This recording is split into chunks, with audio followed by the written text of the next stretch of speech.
Not very surprising.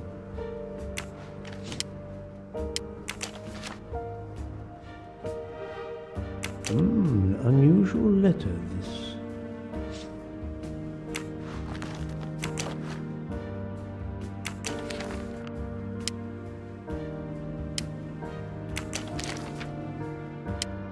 Ratchet had an appointment he will never keep.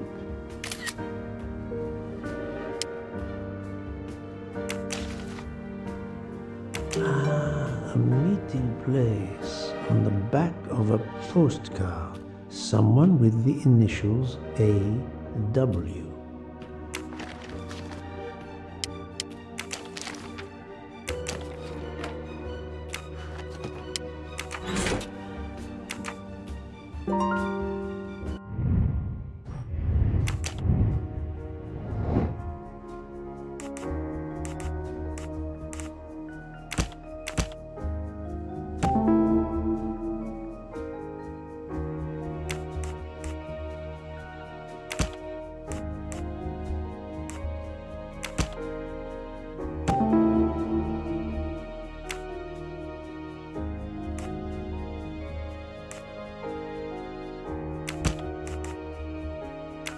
I do not think that's the right answer.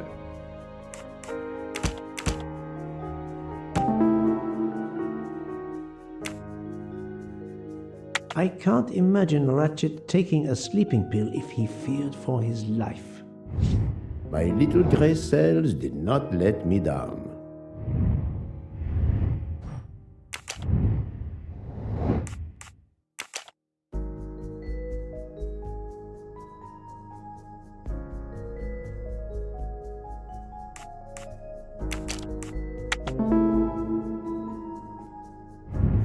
Et voilà.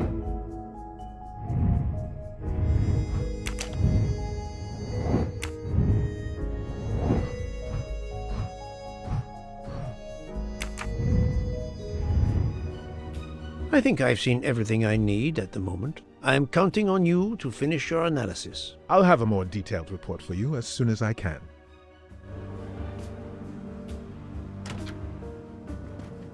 So, Poirot, did you find anything out? It's a bit early for the handcuffs, my friend, even for Hercule Poirot. Do not worry, mon ami. I believe our culprit has no plans to strike again. Monsieur Ratchet was the target. Of that I am convinced. I need a list of the passengers with their compartment numbers. Pierre Michel will have it. Tell me, Book, how did you spend last night? This is a joke, I hope. Don't you trust your old friend? My friend, calm yourself. I must hear your story in order to corroborate other accounts. Ah, naturally. Let me see. I went to my compartment after dinner. Dr. Constantine was already there. We talked about his career. He's a Cambridge man, you know. After university, he returned to his country and has done much good there. He was so interested in the Orient Express. I told him all the anecdotes I know. I'm not certain when we fell asleep, but it was very late. Here is what I have found out. Monsieur Ratchet was stabbed many times. I also found threatening letters in his safe. He had a loaded gun under his pillow, so he was on guard, ready to defend himself. However, there was an empty glass with white residue at the bottom. I suspect a barbiturate. Perhaps he was forced to take it. In any case, I am certain he was unconscious, unable to defend himself. I also found several other items at the crime scene, possibly related to the murder. They must be investigated. By all means, Poirot. As fast as you can. I also found liquid for an electronic cigarette, but I could not find a vape. This might belong to the murderer. This criminal is an amateur. I must interview the rest of the passengers and the staff. I'll be in the bar car if you need me. We are hours late. Soon I hope help will arrive.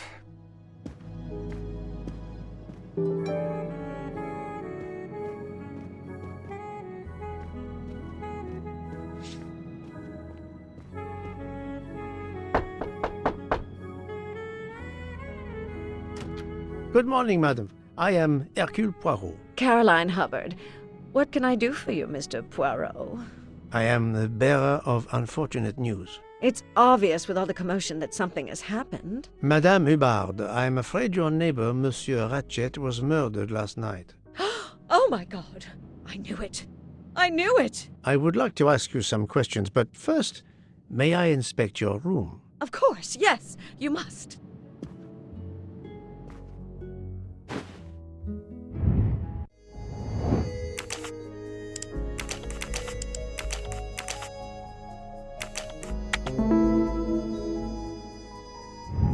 That's the right answer.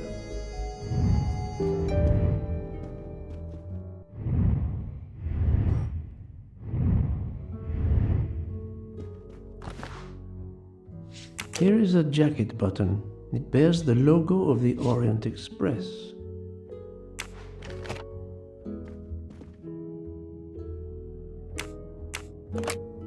This door connects to Monsieur Ratchet's compartment. It was latched on this side.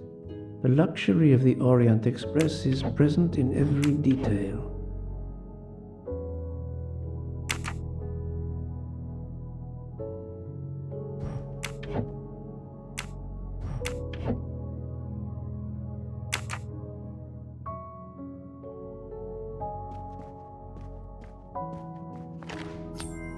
Another delightful trophy for my collection. Madame, please tell me about last night. The murderer was right here in my compartment. I woke up. All in the dark it was. I was just so scared I couldn't scream. I pressed the call button. I pressed and pressed. I heard footsteps running in the corridor, then a knock on my door. "Come in," I screamed. And I switched on the lights at the same time. And would you believe it? There wasn't a soul there. You think he went back into the other compartment? How do I know where he went? I had my eyes shut tight. The conductor came in. I told the man what had happened, and he didn't seem to believe me. I asked him to search the room, but he found nothing. I told the conductor to look at the door between the compartments, and sure enough, it wasn't bolted. Well, I soon saw to that. I told him to bolt it, then and there. How is it you didn't bolt the door between the two compartments? But I had. Well, as a matter of fact, I asked that Swedish lady, Olsen, Greta, if it was bolted, and she said it was. How was it you could not see for yourself? I was already in bed, and my toiletry bag was hanging on the hook of the door. I couldn't see the latch from where I was. What time was it when you asked her to do this for you? Oh, it must have been around 10:30 or 10:45 p.m. She'd come along to see if I had an aspirin.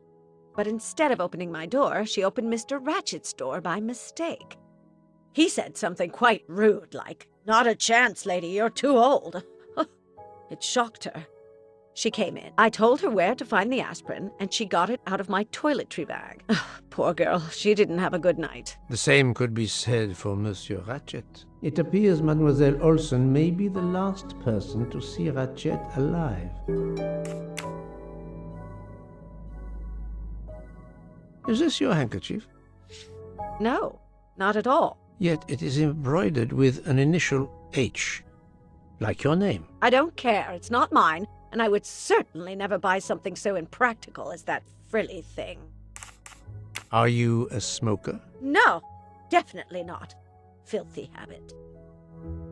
I found a jacket button on your table. It looks like it belongs to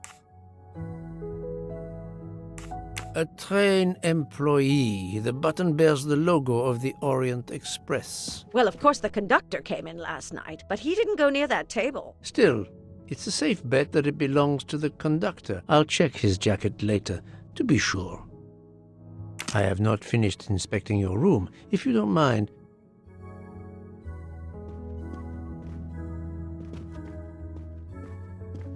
let's see if Mrs. Hubbard was telling the truth about the latch of the connecting door.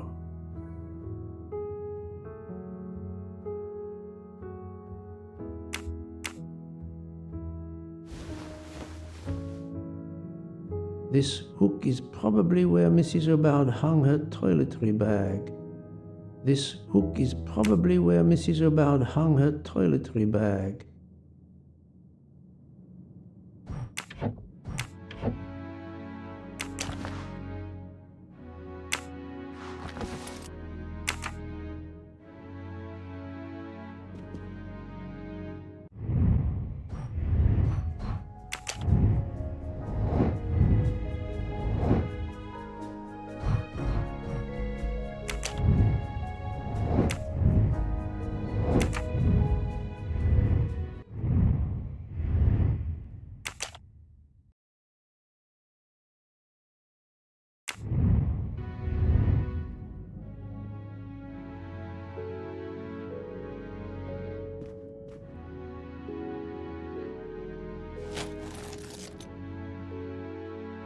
I can see the latch very well from here, even with the toiletry bag attached. I'll have to clear that up with Mrs. O'Bowd.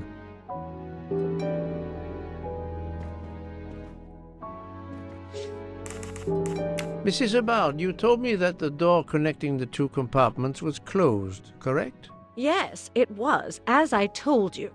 I was already in bed and my toiletry bag was hanging on the hook of the door. I couldn't see the latch from where I was. That's why I asked Miss Olsen to check if it was closed.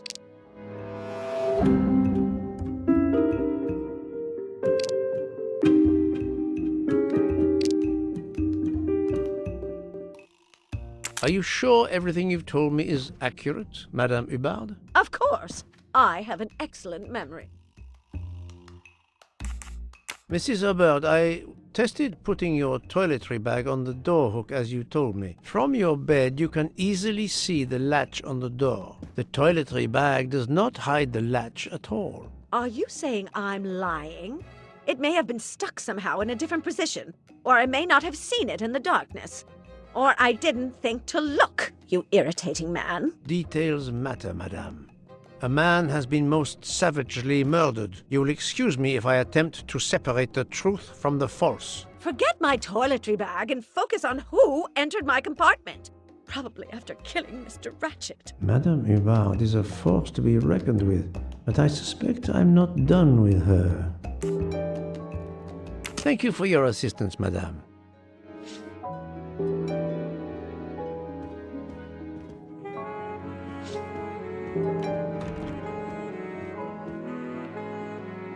Monsieur Michel, I must ask you a few questions if you don't mind. I will do everything I can to help. First of all, tell me about yourself. Very well.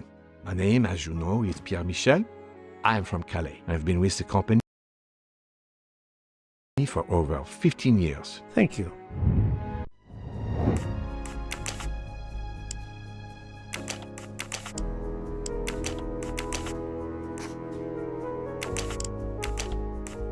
This is wrong, but I'm never far from the truth. I do not think that's the right answer. I must admit I'm not right this time. Et voilà. Can you provide me with a listing of the passengers and their rooms, please? Yes, certainly.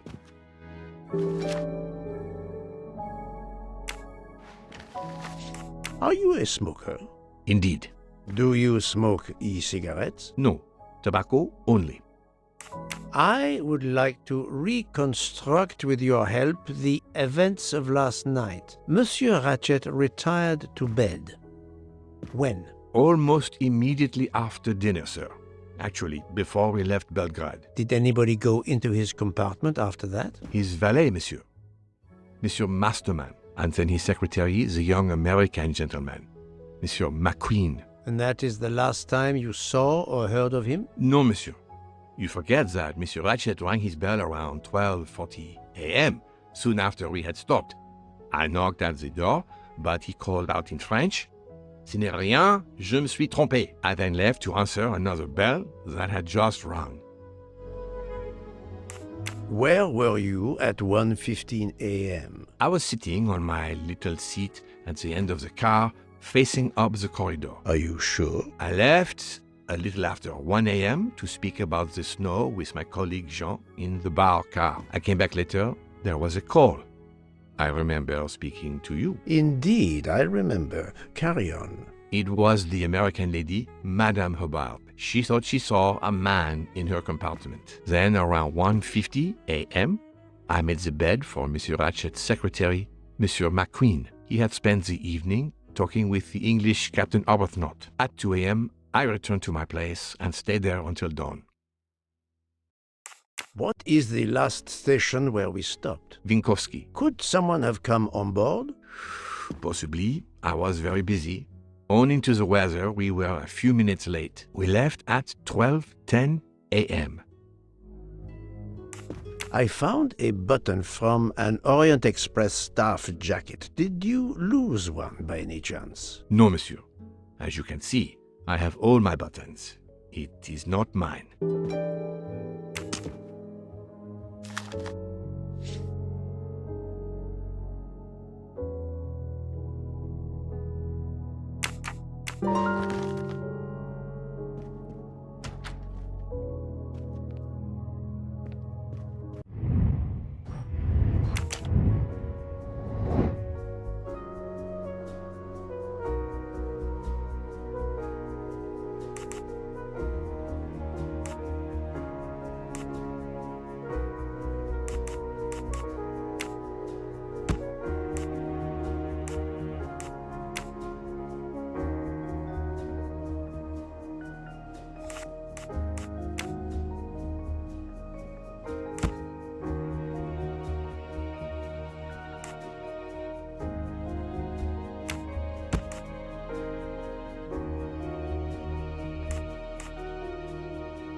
I do not think that's the right answer.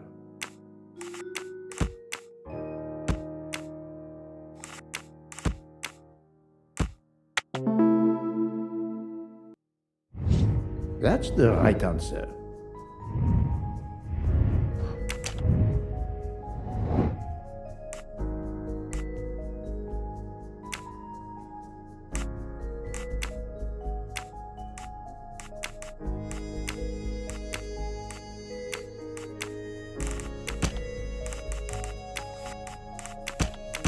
This is wrong, but I'm never far from the truth.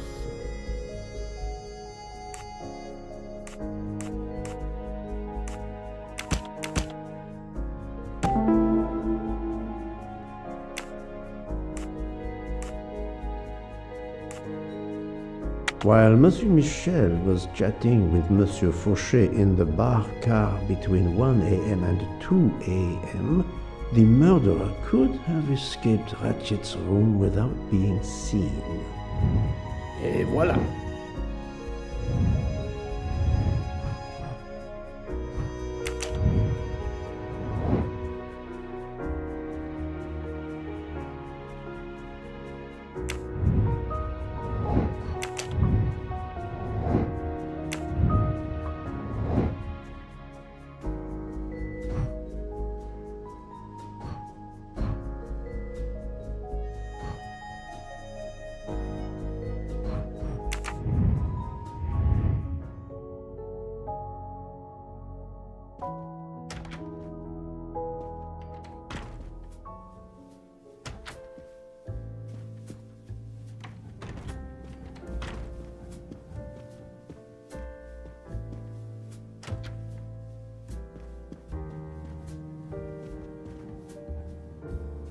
So, Poirot, I hope you are progressing in your investigation. I have not finished yet, but it is progressing, yes. I still have many questions that must be answered. I will report to you as soon as I can.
Monsieur Edward Masterman, I believe. May I ask you some questions? I can barely talk. I have a terrible toothache. We have a doctor on board the train. Perhaps... I do not need a doctor. I use essential oils. If you can find my flask of clove oil in my box, I would be grateful. Fine, if you insist. I will help you.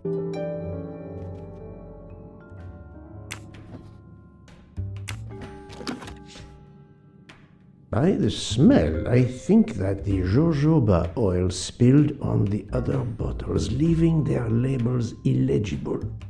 I must find another way to find which one is Masterman's toothache remedy. The weighing scale is soaked in jojoba oil.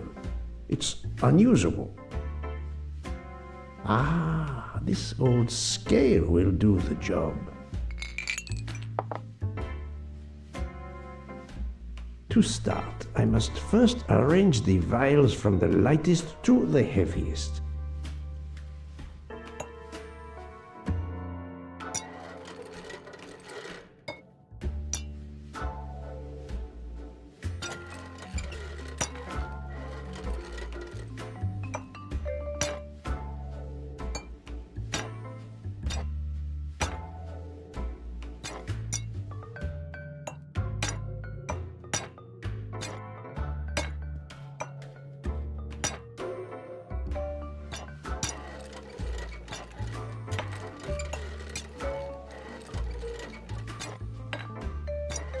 Now that I know the order, I think that I can easily guess which one is the clove oil. I don't think this is the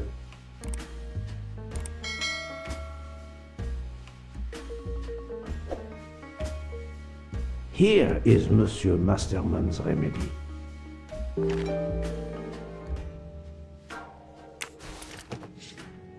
Here is your remedy. I hope it will help. Thank you very much, sir. Well, I can finally speak without too much pain. I'm ready to answer your questions. You are Monsieur Ratchet's valet? Yes, sir, that is correct. Were you told that your employer was murdered? Yes, sir. A very shocking occurrence.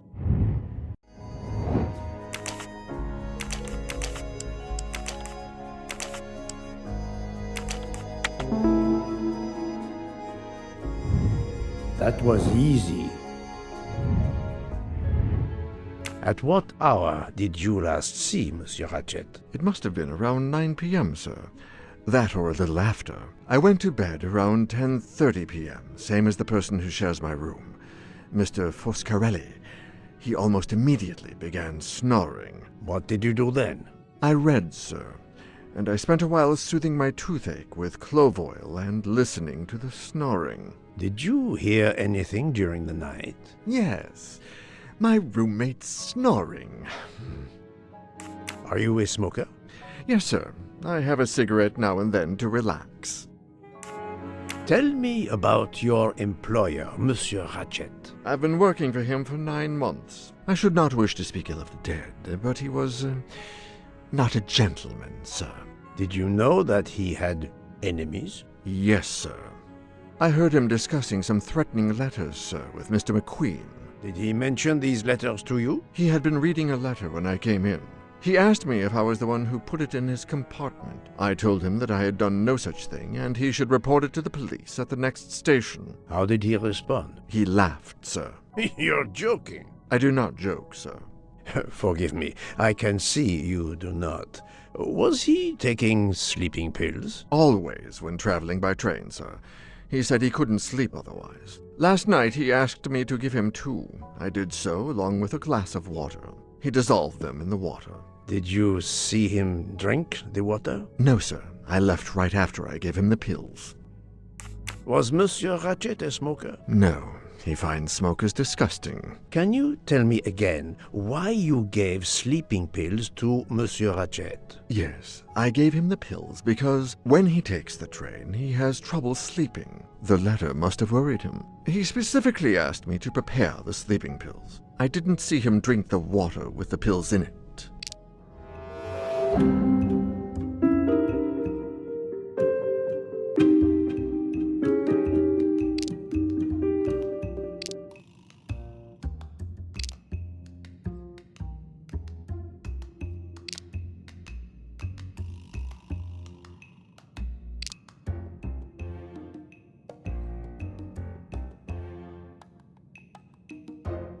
What evidence can help me prove he's lying?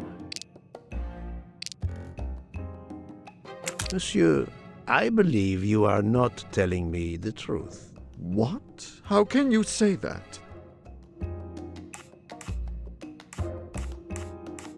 He received threatening letters. One, it seems, last night. Did you know he had a gun under his pillow?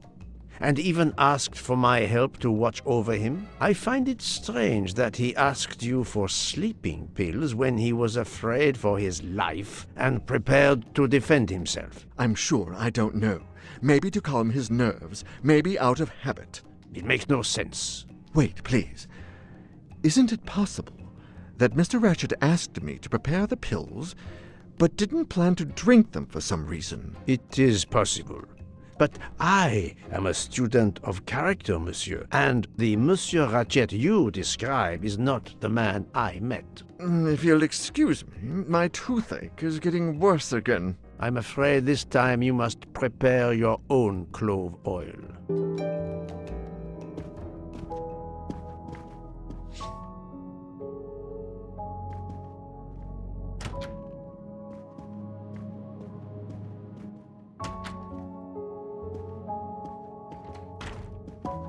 I believe I am addressing Monsieur Hector McQueen. Guilty as charged. I beg your pardon. Oh, sorry.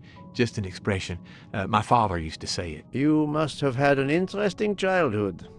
I am Hercule Poirot. No need to be modest. You're a detective. You are Monsieur Ratchet's secretary? I am Mr. Ratchet's secretary. Just over a year. I mainly take care of translating certain texts for him. Mr. Ratchet only speaks English. Prepare yourself for a shock. Your employer, Monsieur Ratchet, is dead. So they got him after all. What do you mean? You are assuming he was murdered? I know he had enemies. What can you tell me about Monsieur Ratchet? He was American. He was an antiques dealer. I don't know much more. Mr. Ratchet never talked about himself or his life. But I think Ratchet wasn't his real name. And he left the United States to run away from something, or someone. Yes? He started getting letters, threatening letters. Do you still have them? I have one. Did you know that Monsieur Ratchet had asked for my help? Asked you? No, I didn't know. He knew he was in danger. When did you last see him? Last night around 10 o'clock, I should say. Did you like your employer, Monsieur McQueen? No, I did not. He was, I'm sure, a cruel and dangerous man. Can you tell me your movements last night? I went back to my compartment. I read a little. In Belgrade, I went out onto the platform to smoke, but it was cold. I quickly went back in. I then went to Mr. Ratchet's compartment to take some dictation for him. I left around 10 o'clock. I saw Captain Arbuthnot. We ended up chatting in my compartment. Then we went out on the platform to quickly stretch our legs at Vinkovsky. He left around 2 o'clock. Thank you. I will need to check Monsieur McQueen's story with Captain Arbuthnot. I found a diary in Monsieur Ratchet's safe. Did you know about it? I kept a business appointment book, but I know he had a personal diary as well. That looks like it. Are you a smoker? Yes, I smoke cigarettes. I've tried to quit, but no luck. Can you give me this letter, please? Of course, here it is.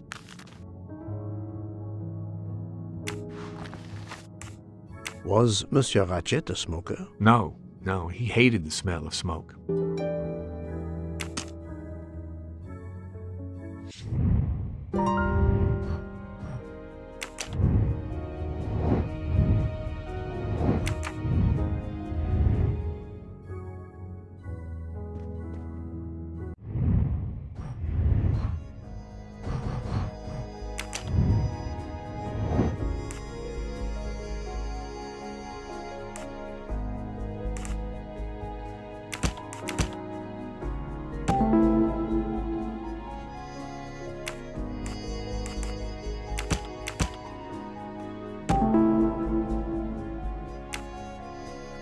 The murderer may have impersonated Ratchet by calling Monsieur Michel to make it seem that Ratchet was still alive at 12:37 a.m.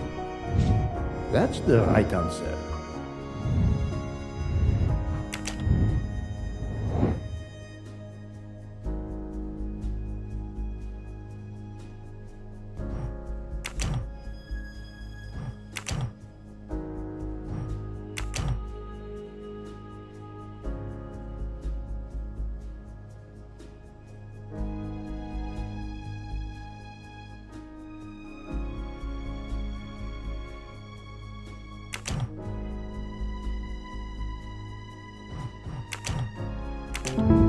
I'm right again. That happens to me a lot.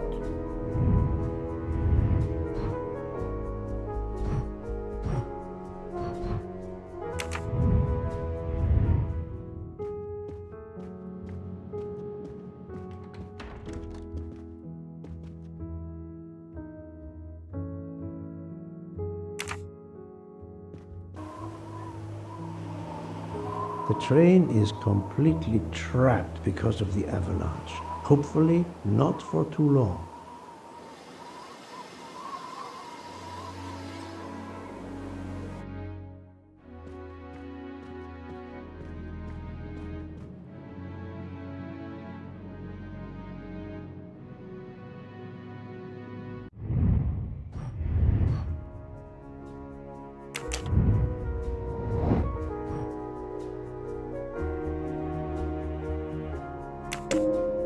This is the most likely answer.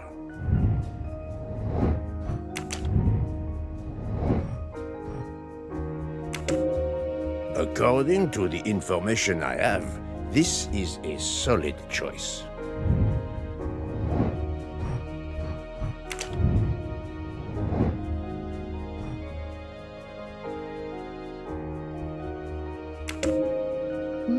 This direction looks promising.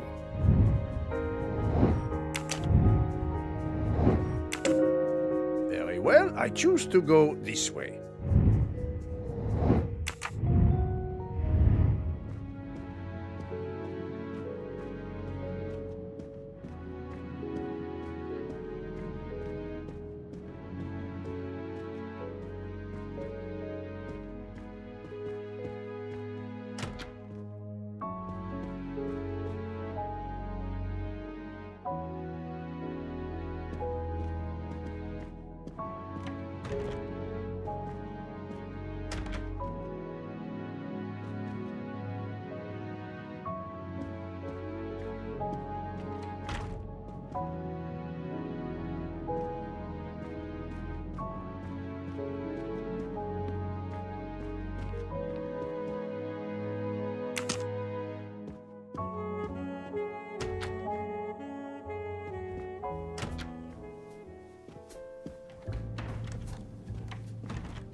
So, my friend, have you found our killer?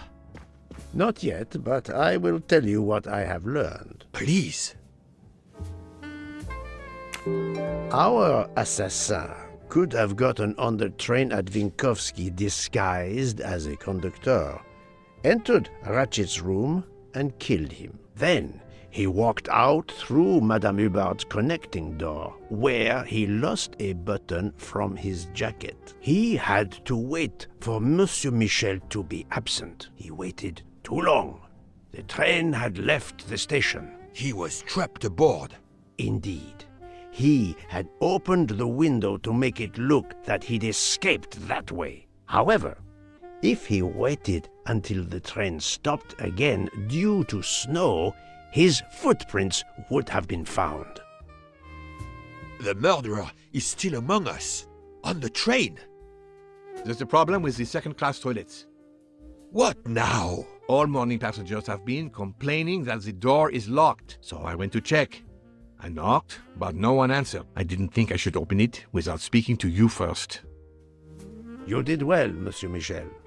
Lead the way. I use my master key.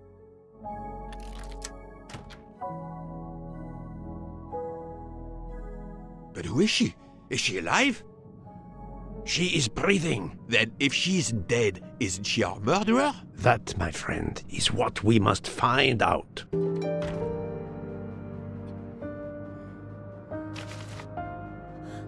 The ticket reads Joanna Locke, traveling in compartment 105. Miss, can you hear me?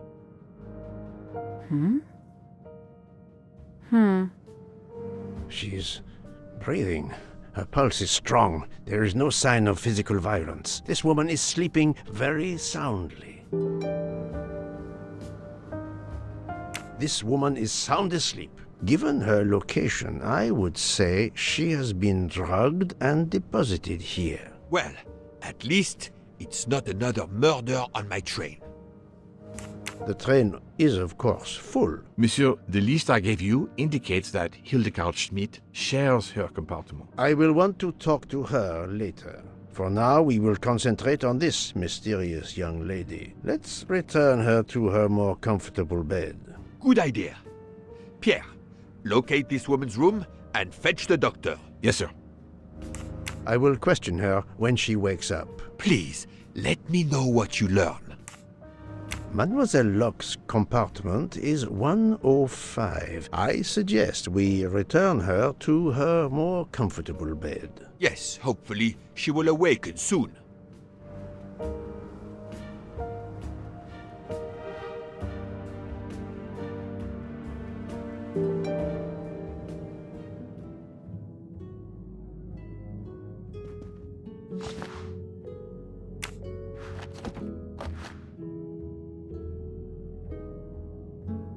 A cup of tea with white residue at the bottom.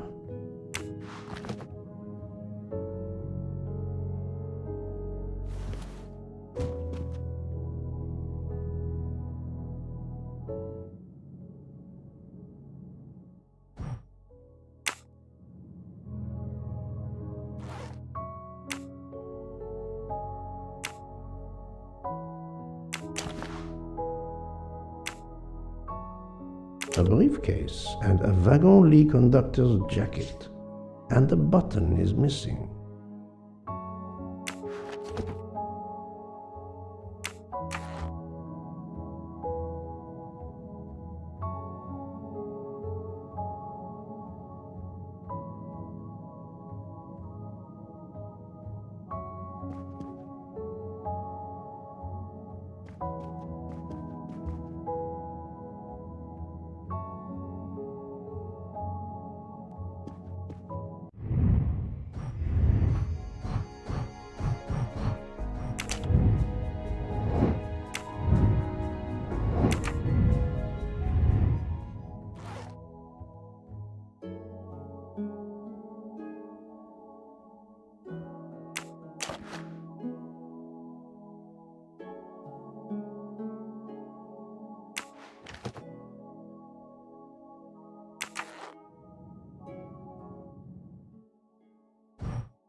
Oh.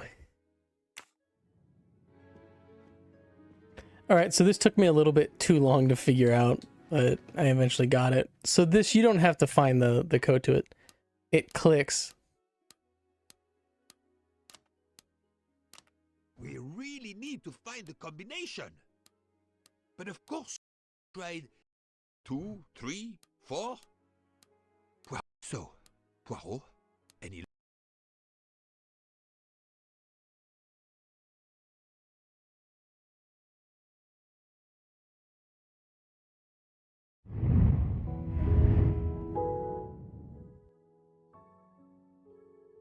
Have you tried 0000?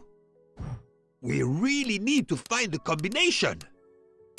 Poirot, I'm disappointed in you. I was certain you would have it by now. If you need a break, I can ask Jean to make you some coffee. No, that's mine. I never remember my passwords, so I make them easy ones. Poirot, what if the briefcase is booby-trapped? But of course you know what you're doing. It is booby-trapped, is it? So, Poirot, any luck so far? Have you tried 1, 2, 3, 4? So, Poirot, any luck so far? Poirot, what if the briefcase is booby-trapped?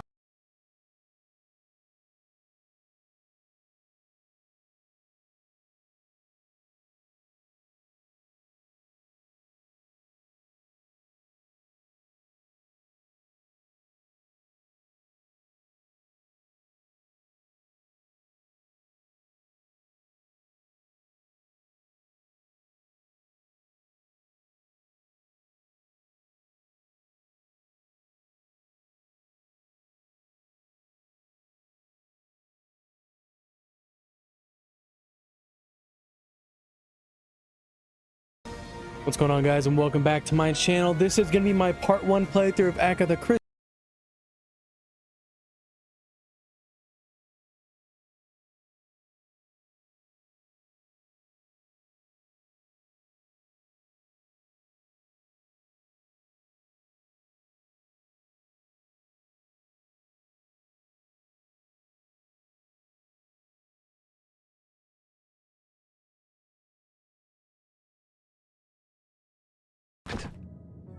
No, that's mine.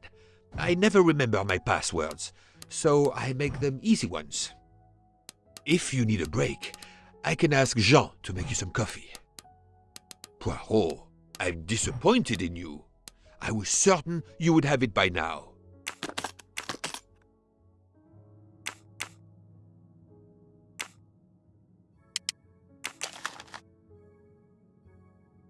The stuffed animal is the same as in the photo found at the crime scene. What a coincidence. Mademoiselle Locke appears to have been investigating Monsieur Ratchet. Mademoiselle Locke seems very interested in our victim. Of course. She has studied her target. Possibly.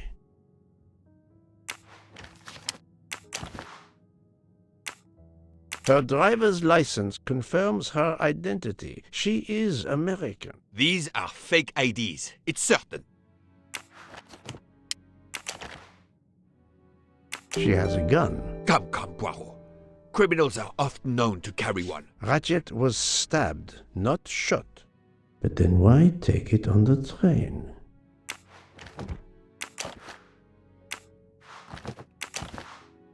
This badge says that Joanna Locke is an American detective with the Berkshire Police Department in Massachusetts. An American police officer? Oh. Look, she's waking up. Thanks to you, I would not be surprised if our murder victim were also waking up. What?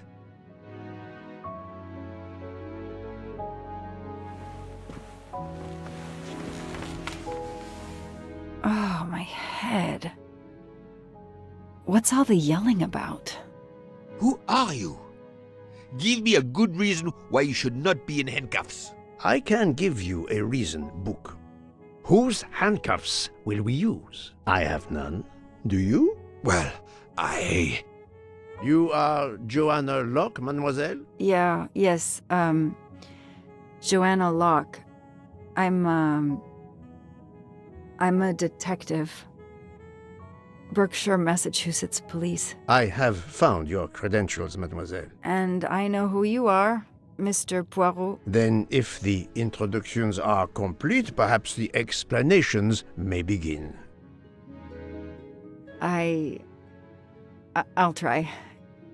It's simple, really. I'm on the trail of a murderer.